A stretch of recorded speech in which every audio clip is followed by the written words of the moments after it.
Being intelligent is a lot more than just knowing information. It is the balancing act of becoming as objective as possible, separate from your emotions and your ego and your identity, and balancing that and with your subjectivity as being an individual and using your emotions. So you use both of those things to create the most accurate analyzations of the information that you are perceiving. That just sounded crazy. It kind of sounded crazy, but it didn't sound that crazy. But and furthermore, to add to my point that I was making, basically being intelligent is also, it's just about how you think, how you think in a way that is most optimal and efficient to your way of being and living. And the most efficient way of being in nature is a network. Trees, the roots are all connected. They all send each other information, communication. All the cells in your body communicate to each other. So what I'm seeing a lot of right now is like a lot of humans being kind of just kind of separated into their own little, which is good. You need to have solitude, but it's important that we're communicating all of the information that we are learning about our reality.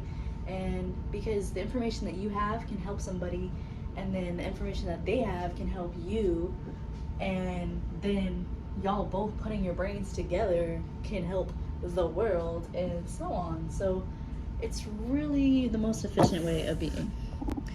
But if you didn't go to college, I feel like it's really important for you, or even when you leave college, it's so important for us to put the conscious effort in developing our brains and accumulating as much information and knowledge as we can. And it literally takes a conscious effort. Like if you just went day by day just doing your job, just doing whatever, and you just go by your impulses, oh I'm hungry, oh this, oh that, then eventually you're gonna get to a state of kind of, I guess for lack of a better term, dumbness, where you're not really exercising the muscles in your brain of thinking. But it is definitely important to not be in your mental space too much, because if you're in the mental realm too much, you can become overly identified with logic, and logic finds an explanation or a reason for anything. And it's not good to have a reason for everything, because then it gets to a point where you're making excuses or reasons, or you're having a logic for something that is completely detached from humane ways of being or from the heart. It's really important that you're connected to your heart. And so what I notice is a lot of men are too much in their mental space and disconnected from their hearts. And then there's maybe a lot of women who are maybe too much in their hearts and disconnected from their mental space. So it's really important that the mind and the heart, they're equals and they're supposed to work together in union, in unison, because they both need each other. But if you don't connect with your heart as a man, men, stop being a little pussy and connect with your heart, because your heart is very fucking intelligent, and it is a generator to this whole reality. Basically, it is the generator of the quantum field. Also, something random I was thinking about, I was tapping into the feminine collective, and you know, men and women, we both have the feminine and masculine energies in us. No matter what your biology is, no matter what you identify as, we both have those energies present in us, and it's actually essential for us to have both of those energies within us. And it's actually essential that we develop those energies into the most empowered state of them, rather than the toxic state of them. So but in the agenda of the grand scheme of things, a lot of the toxic versions of them is what's being pushed without us realizing it or becoming aware of it.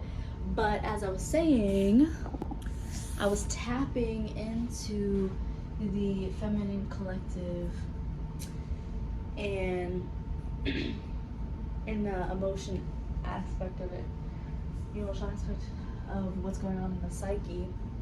Basically, it's like we all have this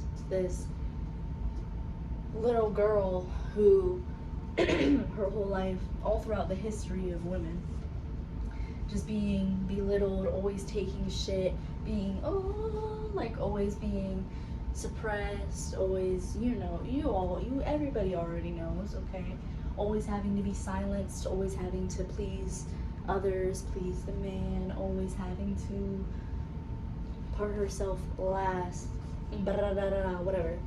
So basically, I was feeling this deep sense of wanting revenge, and it hurts. It's like this painful feeling of really needing revenge, and I know it's not coming from me because I understand, like, I have had abusers in my life, men specifically, and I understand. I have already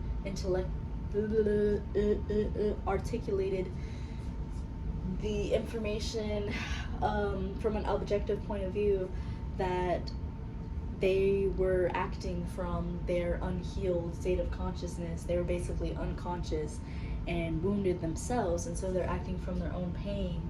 And I understand that it has nothing to do with me, and it's actually sad for them that they were in such a low state like that they had to do that. So for real, I don't care about having revenge, but I was feeling that energy, feeling that feeling of like women being so angry and so mad, like they just feel like they want to hurt the ones that have hurt them. And basically, I just want to tell all the men out there that all the women in your life, just let them express their anger. Obviously, don't take any form of abuse from them, but even if they're saying some disrespectful things to you, know that you don't deserve that, unless obviously if you have been a piece of shit, maybe you do deserve that, maybe that's what you need to fucking hear and actually listen to them. But if that's not the case, if they're the one being toxic, but if you're toxic, you're gonna think that they're the one being toxic probably, unless you have developed your self to a mature state of being able to see the objective and see the bigger picture ultimately. So as I was saying though, men, you gotta let these women express their anger, because you have to understand that after centuries and centuries of suppression, they have all this anger in them that they don't know what to do with, and it's actually very healing for them to be heard. So when they're expressing this anger, it's really important for the men to really make them feel heard and seen and listened to and felt.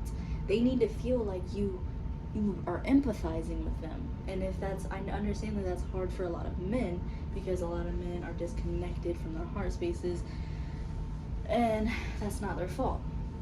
So I'm gonna say this: men and women are supposed to help each other to heal each other, because both have a lot of healing to do and are both in a lot of deep pain, deep in their unconscious and their subconscious and their psyche. And then that's how we take it out on each other, and then there's just so much conflict between the two. So I really think it would be beautiful if we try to approach these things with as much compassion as possible and as much maturity. And I really feel like love is a really intelligent energy, and I feel like it's the most intelligent energy. But obviously you have to know what the real definition of love is if you are to perceive this information.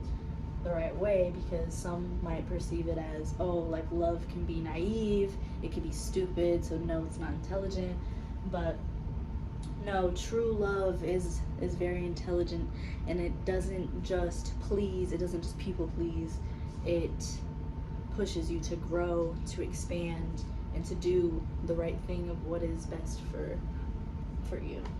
And yeah, I don't know, I just random ramblings, but I just had to let that out there. I just got these little tattoos on my legs. They're cute or whatever, but I'm just at work and I was just feeling all this, and I just had to say it real quick.